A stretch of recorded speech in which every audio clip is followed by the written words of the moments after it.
KPCC president അദ്ദേഹത്തെ പാർട്ടിയിൽ നിന്ന് സസ്പെൻഡ് ചെയ്തതാണ്. എല്ലാ ആളുകളും ഏകകണ്ഠമായി സുധാകരനടക്കം എല്ലാവരും ഏകകണ്ഠമായി എടുത്തൊരു തീരുമാനമാണ്.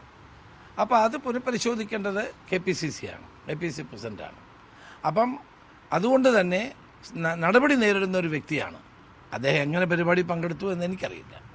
പക്ഷെ മുതിർന്നൊരു നേതാവ് തന്നെ പറയാണ് സജീവമായി അദ്ദേഹം നിൽക്കണമെന്ന്. ഇപ്പോൾ കഴിഞ്ഞ ദിവസം കൂടി ഒരു ഓഡിയോ പുറത്ത് വന്നൊരു സാഹചര്യമുണ്ട്. അതുമായി ബന്ധപ്പെട്ട് ഒരു വിശദീകരണം രാഹുൽ നൽകാത്തൊരു സാഹചര്യമുണ്ട്. അത് വലിയൊരു ചർച്ചയായി നിൽക്കുന്ന സാഹചര്യം. അല്ല, ഇതിനെപ്പറ്റി എനിക്ക് കൂടുതലൊന്നും പറയാനില്ല. ഞാൻ പറയേണ്ടത് പറഞ്ഞു കഴിഞ്ഞു.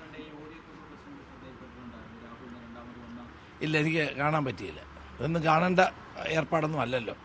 ഒരു തെരഞ്ഞെടുപ്പ് സമയത്താണല്ലോ നമ്മൾ പോകുന്നത്. അപ്പം അത് പാർട്ടിക്കും കൂടെ ബുദ്ധിമുട്ടുണ്ടാക്കുന്ന രീതിയിലാകുമോ? പാർട്ടിക്ക് ഒരു ബുദ്ധിമുട്ടുമില്ല. പാർട്ടി ഒരു നടപടി എടുത്തിട്ടുണ്ട്.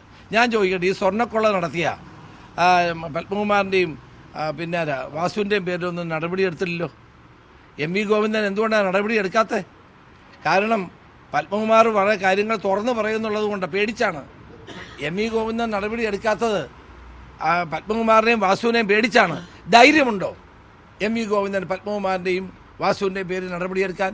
ഞങ്ങൾ ഒരു ഓഡിയോ ക്ലിപ്പ് വന്നതിൻ്റെ വെളിച്ചത്തിൽ ഒരു പാർട്ടി MLA സസ്പെൻഡ് ചെയ്തു.